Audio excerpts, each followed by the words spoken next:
அனைவருக்கும் வணக்கம். இந்த காணொலியில் நாம் 8வது பாடத்தோட 12வது அப்ஜெக்டிவ் சால்வ் பண்ண போகிறோம். இந்த கணக்கில் என்ன கொடுத்துருக்காங்கன்னா, probability of getting a job, ஒரு வேலை கிடைக்கிறதுக்கான ப்ராபபிலிட்டி வந்து x/3 இருக்குது.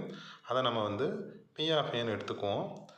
அடுத்து என்ன கொடுத்துருக்காங்கன்னா, probability of not getting job, அதே வேலை கிடைக்கக்கூடாதுன்னு போகிறதுக்கு 2/3 கொடுத்துருக்காங்க. கிடைக்கிறதுக்கு ஏன்னு எடுத்துருக்கிறதுனால கிடைக்காததுக்கான ப்ராபபிலிட்டியை நான் ஏ பார்னு எடுத்துக்கிறேன். இதோட வேல்யூ வந்து 2/3. நமக்கு நல்லா தெரியும், P ஆஃப் ஏவையும் plus P of A bar add பண்ணுறப்ப 1ன்னு கிடைக்கும். இப்போ இதை வந்து நாம் சப்ஸ்டியூட் பண்ணுவோம். P ஆஃப் ஏ சப்ஸ்டியூட் பண்ணிங்கன்னா x/3 ப்ளஸ் 2/3 வந்து 1ன்னு இருக்குது.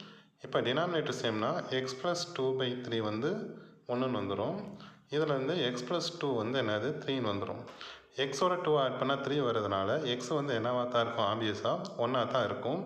இந்த 1 ஆப்ஷனில் பார்த்தோம்னா பியில் இருக்குது. ஆப்ஷன் பி தான் சரியான விடை. நன்றி.